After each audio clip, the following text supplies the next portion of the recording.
ಬಳ್ಳಾರಿ ನಗರದ ಕರಿಮಾರಿಮ್ಮ ಕಾಲೋನಿಯಲ್ಲಿ ಇದೇ ಜುಲೈ 19ರಂದು ಸರ್ಕಾರಿ ಪ್ರಾಥಮಿಕ ಕಿರಿಯ ಶಾಲೆ ಹಾಗೂ ಸರ್ಕಾರಿ ಉರ್ದು ಕಿರಿಯ ಪ್ರಾಥಮಿಕ ಶಾಲೆಯ ಮಕ್ಕಳಿಗೆ ಝಾನ್ಸಿ ರಾಣಿ ಲಕ್ಷ್ಮೀಬಾಯಿ ಸಮಾಜ ಸೇವಾ ಸಂಘ ಹಾಗೂ ಕರ್ನಾಟಕ ದಲಿತ ಸಂಘರ್ಷ ಸಮಿತಿ ಇವರುಗಳ ನೇತೃತ್ವದಲ್ಲಿ ಶಾಲೆಯ ಆವರಣದಲ್ಲಿ ಮಕ್ಕಳಿಗೆ ಉಚಿತವಾಗಿ ನೋಟ್ ಪುಸ್ತಕ ಮತ್ತು ಇತರೆ ಸಲಕರಣೆಗಳನ್ನು ವಿತರಣೆ ಮಾಡಲಾಯಿತು. ನಂತರ ಮಾತನಾಡಿದಂತಹ ಪಿ ಭಾಗ್ಯಮ್ಮ ಅವರು, ನಮ್ಮ ಝಾನ್ಸಿ ರಾಣಿ ಲಕ್ಷ್ಮೀಬಾಯಿ ಸಮಾಜ ಸೇವಾ ಸಂಘ ಹಾಗೂ ಕರ್ನಾಟಕ ದಲಿತ ಸಂಘರ್ಷ ಸಮಿತಿಯ ವತಿಯಿಂದ ಕೆಲವೊಂದು ಶಾಲೆಗಳಿಗೆ ಭೇಟಿ ನೀಡಿ ಮಕ್ಕಳಿಗೆ ಸ್ಕೂಲ್ ಬ್ಯಾಗ್ ಮತ್ತು ನೋಟ್ ಪುಸ್ತಕ ಅಲ್ಲದೆ ಪೆನ್ನು, ಸ್ಕೆಚ್, ಪೆನ್ಸಿಲ್ಗಳನ್ನು ವಿತರಣೆ ಮಾಡಿ ಸಹಾಯ ಮಾಡುತ್ತಿದ್ದೇವೆ.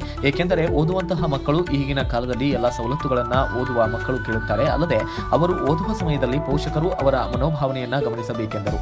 ಏಕೆಂದರೆ ಕೆಲವೊಂದು ಮಕ್ಕಳಿಗೆ ಒಂದು ಕಡಿಮೆಯಾದರೆ ವಿದ್ಯೆ ಕಡೆಗೆ ಗಮನ ಕೊಡುವುದು ಬಹಳ ಕಡಿಮೆ. ಅದಕ್ಕಾಗಿ ಪೋಷಕರು ಮಕ್ಕಳ ಓದಿನ ಬಗ್ಗೆ ಕೊಡಬೇಕು. ಮತ್ತು ಅಷ್ಟೇ ಅಲ್ಲದೆ ಓದುವಂತಹ ಬಡ ಮಕ್ಕಳಿಗೆ ನಮ್ಮ ಸಂಘ ಸಮಿತಿಯವರಿಗೆ ಸಹಾಯ ಸಹಕಾರ ಮಾಡುತ್ತದೆ ಎಂದು ಹೇಳಿದ್ದಾರೆ. ಈ ಸಂದರ್ಭದಲ್ಲಿ ಝಾನ್ಸಿ ರಾಣಿ ಲಕ್ಷ್ಮೀಬಾಯಿ ಸಮಾಜ ಸೇವಾ ಸಂಘದ ಅಧ್ಯಕ್ಷರಾದ ಪಿ ಭಾಗ್ಯಮ್ಮ, ಡಿಎಸ್ಎಸ್ ಜಿಲ್ಲಾಧ್ಯಕ್ಷರಾದಂತಹ ರಾಮಾಂಜನೇಯಲು, ಶಾಲೆಯ ಎಸ್ಡಿಎಂಸಿ ಅಧ್ಯಕ್ಷರಾದ ಸಿದ್ದಮ್ಮ, ಆದಾಯ ತೆರಿಗೆ ಇಲಾಖೆಯ ಆಫೀಸರ್ ವಿಜಯಲಕ್ಷ್ಮಿ, ಕೌಲಬಜಾರ್ ಪೊಲೀಸ್ ಠಾಣೆಯ ಪಿಎಸ್ಐ ಅಧಿಕಾರಿ ಲಾರೆನ್ಸ್ ಅವರ ಧರ್ಮಪತ್ನಿ ಸುಗುಣ, ವಿಜಯಲಕ್ಷ್ಮಿ, ಸರ್ಕಾರಿ ಕಿರಿಯ ಪ್ರಾಥಮಿಕ ಶಾಲೆಯ ಶಿಕ್ಷಕರಾದ K Shashikala, B Sharada, Shobha, Honnur P ಹಾಗೂ ಸರ್ಕಾರಿ ಉರ್ದು ಹಿರಿಯ ಪ್ರಾಥಮಿಕ ಶಾಲೆಯ ಮುಖ್ಯ ಗುರುಗಳಾದ ನಾಸಿರ್ ಬೇಗಂ, ಜಾಹೂರ್ ಬೇಗಂ, ಚೈತ್ರ ಬಿಎಂ ಸೇರಿದಂತೆ ಮುಂತಾದವರು ಉಪಸ್ಥಿತರಿದ್ದರು. ಬ್ಯೂರೋ ರಿಪೋರ್ಟ್ ಹೇಮಂತ್ ರಾಜ್, ಸೂರ್ಯ ನ್ಯೂಸ್ ಕನ್ನಡ, ಬಳ್ಳಾರಿ. ಶ್ರೀಮತಿ ಭಾಗ್ಯಲಕ್ಷ್ಮಿ, ಝಾನ್ಸಿ ರಾಣಿ ಲಕ್ಷ್ಮೀಬಾಯಿ ಸೇವಾ ಸಂಘ ರಿಜಿಸ್ಟರ್ಡ್ ಬಳ್ಳಾರಿ ಅಧ್ಯಕ್ಷರು, ಸದಾ ಹಸನ್ಮುಖಿ, ಹರಿದಾಡುವ ಪಾದರಸ, ಬಡವರ ಬಂಧು, ಹೆಣ್ಣು ಮಕ್ಕಳ ತಾಯಿ, ಸದಾ ನ್ಯಾಯದ ಪರ ಹೋರಾಟುವ ಹೋರಾಟಗಾರ್ತಿ, ಇವರಿಗೆ ನಮ್ಮ ಶಾಲೆಯ ಮಕ್ಕಳಿಂದ ಹೂ ಕೊಡುವುದರಿಂದ ಸ್ವಾಗತವನ್ನು ಕೋರೋಣ. ಎರಡನೇದಾಗಿ ಶ್ರೀ ರಾಮಾಂಜನೇಯಲು ಸರ್, ಹಿರಿಯರು, ಅನುಭವದಲ್ಲಿ ದೊಡ್ಡವರು, ಸೇವಾ ಮನೋಭಾವ ಹೊಂದಿದವರು, ಡಿಎಸ್ಎಸ್ ಜಿಲ್ಲಾಧ್ಯಕ್ಷರು, ಇವರಿಗೂ ಕೂಡ ಹೂ ಕೊಡುವುದರಿಂದ ಸ್ವಾಗತವನ್ನು ಕೋರೋಣ. ಎಲ್ಲ ಶಾಲೆ ಮಕ್ಕಳಿಗೆ ನಾನು ಪ್ರತಿ ಕ್ಲಾಸಿಗೂ ಸಬ್ಜೆಕ್ಟ್ ವೈಸ್ ನಾನು ಎಷ್ಟು ಸಬ್ಜೆಕ್ಟ್ ಇರ್ತೋ ಅಷ್ಟು ಸಬ್ಜೆಕ್ಟ್ ವೈಸ್ ನಾನು ನೋಟ್ಬುಕ್ಕು, ಆಮೇಲೆ ಬ್ಯಾಗ್ಗಳು, ಪೆನ್ನು, ಪೆನ್ಸಿಲ್ ಅವನ್ನೆಲ್ಲ ಕೊಡ್ತೀನಿ ಅಂತ ಹೇಳಿದ್ರು. ತುಂಬ ಖುಷಿ ಆಯ್ತು ನಮಗೆ. ಆಯ್ತು ಮೇಡಮ್ ಕೊಡ್ರಿ ಅಂತ ಹೇಳಿದ್ವಿ. ಅದೇ ರೀತಿ ನಮ್ದೆಲ್ಲ ಲಿಸ್ಟ್ ಕೊಟ್ವಿ, ಬಂದು ತೊಗೊಂಡು ಹೋದ್ರು. ಒಂದಿನ ಇವತ್ತು ಅದನ್ನ ಡೇಟ್ ಫಿಕ್ಸ್ ಮಾಡಿಕೊಂಡು ನಮ್ಮ ಶಾಲೆಗೆ ಎಲ್ಲ ಒಂದು ಹಿರಿಯರನ್ನ ಎಲ್ಲರನ್ನೂ ಕರ್ಕೊಂಡು ಬಂದಿದ್ದಾರೆ. ನಮ್ಗೆ ತುಂಬ ಖುಷಿ ಆಗುತ್ತೆ. ಯಾಕಂದರೆ ನಮ್ಮದು ಒಂದು ಸ್ಲಮ್ ಏರಿಯಾ ಇದು, ನಮ್ಮ ಶಾಲೆ ಒಂದು ಸ್ಲಮ್ಮು. ಅಂತ ಒಂದು ಬಡ ಮಕ್ಕಳನ್ನ ಗುರುತಿಸ್ಕೊಂಡು ಈ ಒಂದು ಮಕ್ಕಳಿಗೆ ಅಂದರೆ ದಾನಗಳಲ್ಲಿ ಶ್ರೇಷ್ಠ ದಾನ ವಿದ್ಯಾದಾನ. ತುಂಬ ದಾನಗಳಿದಾವೆ, ಅನ್ನದಾನ, ಎಲ್ಲ ದಾನಗಳಿದಾವೆ. ಆ ದಾನಗಳಲ್ಲಿ ನಾವು ಇನ್ನೊಂದು ಶ್ರೇಷ್ಠ ದಾನ ಅಂದರೆ ವಿದ್ಯಾದಾನ. ಆ ಮಕ್ಕಳಿಗೆ ಒಂದು ವಿದ್ಯೆಯನ್ನ ಈ ನೋಟ್ ಪುಸ್ತಕಗಳು ಕೊಡೋದ್ರ ಸಹಾಯ ಆಗುತ್ತೆ ಅನ್ನೋ ಒಂದು ಉದ್ದೇಶದಿಂದ ಮೇಡಮ್ ಅವರು ಈ ಒಂದು ಕಾರ್ಯಕ್ರಮವನ್ನು ಮಾಡ್ತಾ ಇದ್ದಾರೆ. ಅದಕ್ಕೆ ಪರೋಕ್ಷವಾಗಿ ಪ್ರತ್ಯಕ್ಷವಾಗಿ ಇಲ್ಲಿ ಕುಂತವ್ರು ಎಲ್ಲರೂ ಅದಕ್ಕೆ ಕಾರಣೀಕರ್ತರಾಗಿದ್ದಾರೆ, ಸಹಾಯ ಮಾಡ್ತಾ ಇದ್ದಾರೆ. ನೀವು ಇದನ್ನೆಲ್ಲ ಪಡ್ಕೊಂಡು ಒಳ್ಳೆ ವಿದ್ಯಾಭ್ಯಾಸವನ್ನು ಮಾಡಬೇಕು. ಮುಂದೆ ವಿದ್ಯೆಯೇ ನಿಮಗೆ ಮುಂದೆ ದಾರಿ ದೀಪವಾಗುತ್ತೆ. ಈ ಥರನೇ ಸರ್ಕಾರಿ ಶಾಲೆಯಲ್ಲೇ ಓದಿದ್ದು. ನಂದು ಸ್ಕೂಲ್ ಎಜುಕೇಷನ್ ಎಲ್ಲ ಆಗಿದ್ದು ಗೌರ್ಮೆಂಟ್ ಸ್ಕೂಲಲ್ಲಿ. ನಾನಿವತ್ತು ಈ ದಿನ ಸೆಂಟ್ರಲ್ ಗೌರ್ಮೆಂಟಲ್ಲಿ ಒಂದು ಅಧಿಕಾರಿ ಆಗಿದ್ದೀನಿ. ನೀವು ಕಷ್ಟಪಟ್ಟು ಓದಿದರೆ ಅದು ಫಲ ಖಂಡಿತ ಸಿಗುತ್ತದೆ. ಹಾಗಾಗಿ ಎಲ್ಲರೂ ಚೆನ್ನಾಗಿ ಓದಿ. ಕರೆದಿದ್ರು, ನನ್ನ ಒಂದು ಕೇಳಿದರು ಮೇಡಮ್ ಅವರು, ನಾನು ಓಕೆ ಅಂದೆ. ಆದರೆ ನಾನು ಇಲ್ಲಿ ಬರೋಕ್ಕೆ ಕಾರಣ ಮೇಡಮ್ ಅವರೇ. ನಾನು ಫಸ್ಟ್ ಟೈಮ್ ಇಲ್ಲಿ ನಿಮ್ಮ ಹತ್ರ ಮಾತಾಡೋದು ಫಸ್ಟ್ ಟೈಮ್. ನಿಜವಾಗ್ಲೂ ಫಸ್ಟ್ ಟೈಮ್.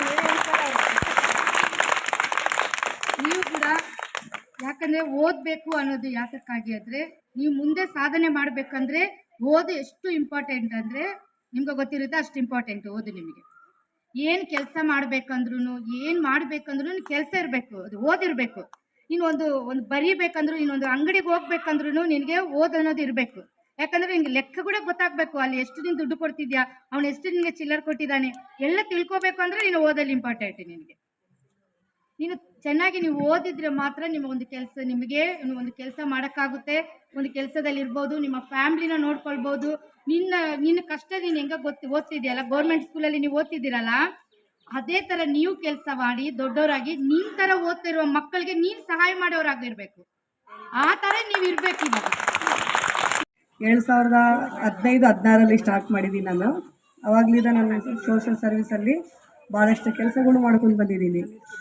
ಬಡ ಮಕ್ಕಳು ಓದಬೇಕು, ಅವರು ಒಂದು ಡಾಕ್ಟ್ರು, ಒಂದು IAS ಆಫೀಸರು, ಒಳ್ಳೆಯ ಆಫೀಸರ್ ಆಗಿ ಇರಬೇಕು. ಯಾಕಂದರೆ ಕೂಲಿ ಕೆಲಸಕ್ಕೆ ಹೋಗಬಾರ್ದು ನೀವು ಮಕ್ಕಳೆಲ್ಲ. ನೀವು ಪ್ರತ್ಯೇಕವಾಗಿ ತಂದೆ ತಾಯಿ ಓದ್ಸೋಕ್ಕಾಗಲ್ಲ ಅಂತ ಹೇಳಿದರೆ, ಇವಾಗ ಗೌರ್ಮೆಂಟ್ ಶಾಲೆಗಳಲ್ಲಿ ಸುಮಾರು ಹುಡುಗರಿಗೆಲ್ಲ ಒಳ್ಳೆ ಊಟ ಕೊಡ್ತಾರೆ, ಅವ್ರ ಬಟ್ಟೆ, ಯೂನಿಫಾರ್ಮ್ಸು, ಶೂ ಎಲ್ಲ ಕೊಡ್ತಾರೆ. ನಿಮ್ಮ ನೋಟ್ ಬುಕ್ಸ್ ಮಾತ್ರನ ನಿಮಗೆ ಯಾರಿಗೇನ ಏನಾನ ಇಲ್ಲ ಅಂದರೆ ನಮ್ಮಂಥವ್ರಿಗೆ ಹೇಳಿದರೆ ನಾವು ತಗೊಂಡು ಬಂದು ನಿಮಗೆ ಕೊಡ್ತೀವಿ. ಇವತ್ತು ದಿವಸ ಎಲ್ಲ ಮಕ್ಕಳು ಓದಬೇಕಂತೇಳಿ, ಯಾಕಂದರೆ ಒಂದು ಪೆನ್ಸಿಲ್ ಇಲ್ಲ ಅಂದ್ರೆ ಯಾರೇ ಆಗಲಿ ಸಹಾಯ ಮಾಡ್ತೀವಿ ನಾವು. ಪ್ರತ್ಯೇಕವಾಗಿ ಬಂದು ನೀವೆಲ್ಲರೂ ಮಕ್ಕಳು ಫಸ್ಟು ನಿಮಗೆ ಓದೋದು ಇಷ್ಟನಾ? ಚೆನ್ನಾಗಿ ಓದ್ತಿರಲ್ಲ? ಯಾಕಂದರೆ ಇವತ್ತಿಗನ ನಾನು ಬಂದಿರೋದ ಕಾರಣ ಅಂದರೆ ಶಶಿ ಸುಮಾರು ವರ್ಷಲಿದ್ದ ನನ್ನ ಫ್ರೆಂಡ್. ನಾವು ಯಾವತ್ತು ಬರಲಿ, ನಾವು ಯಾವಾಗನಾಗಲಿ ಮಾತಾಡ್ತಾ ಇರ್ತೀವಿ. ಏನು ಬೇಕೋ ಅದು ಕೇಳ್ಕೊಂಡು ಹೋಗ್ತೀನಿ ನಾನು. ಏನು ಇಲ್ಲ ಮಕ್ಕಳಿಗೆ ನೋಟ್ಸ್ ಬುಕ್ ಇಲ್ಲ ಓದೋಕ್ಕಂದರೆ ನಾನು ಆಯಿತು ಸಹಾಯ ಮಾಡ್ತೀನಿ ಅಂತ ಹೇಳಿದ್ದೆ. ಅದ್ರ ಬಗ್ಗೆ ನನಗೆ ತುಂಬ ಸಂತೋಷ. ಏನು ಇಲ್ಲಿ ಬಂದಿದ್ದವರೆಲ್ಲ ಎಲ್ಲರಿಗೆ ನಾನು ನಮಸ್ಕಾರಗಳು ಹೇಳ್ತಾ ಇದ್ದೀನಿ. ನಾನು ಸಮಾಜ ಸೇವೆಯಲ್ಲಿ ಮುಂದೆ ಇರ್ತೀನಿ ಯಾವಾಗಲಾಗಲಿ. ನಿಮ್ಗೆ ಏನಾರ ಕಷ್ಟ ಬಂದರೆ ಟೀಚರ್ಗೆ ಅವ್ರಿಗೆ ತಿಳಿಸ್ಬೋದು. ನಮಸ್ಕಾರ ಸರ್, ನನ್ನ ಹೆಸರು ರಾಮಾಂಜನ್ ಅಂತ ಹೇಳ್ಬಿಟ್ಟು ದೇಶ ಜಿಲ್ಲಾ ಅಧ್ಯಕ್ಷರು. ಈ ದಿನ ಸರ್ಕಾರಿ ಕಿರಿಯ ಪ್ರಾಥಮಿಕ ಶಾಲೆಯಲ್ಲಿ ಕರಿಮರಮ್ಮ ಒಂದು ಪ್ರದೇಶದಲ್ಲಿ ನಾವು ಸಂಘದ ವತಿಯಿಂದ ಹಾಗೂ ಎಲ್ಲ ಹಿತೈಷಿಗಳ ವತಿಯಿಂದ ಪಠ್ಯಪುಸ್ತಕಗಳು ಹಾಗೂ ಪೆನ್ನು ಪೆನ್ಸಿಲ್ ಮಕ್ಕಳಿಗೆ ಏನು ಬೇಕಾದ ಎಲ್ಲ ಸಾಮಗ್ರಿಗಳನ್ನು ಉಚಿತವಾಗಿ ವಿತರಣೆ ಮಾಡಿದ್ದೀವಿ. ಎಲ್ಲ ಈ ಕಾರ್ಯಕ್ರಮಕ್ಕೆ ಎಲ್ಲ ಸಹ ಟೀಚರ್ಗಳು ಎಲ್ಲರೂ ನಮಗೆಲ್ಲ ಸಾಥ್ ಕೊಟ್ಟು ಚೆನ್ನಾಗಿ ಈ ಕಾರ್ಯಕ್ರಮ ಅದ್ದೂರಿಯಾಗಿ ಯಶಸ್ವಿ ಮಾಡಿಕೊಡ್ತಾರೆ.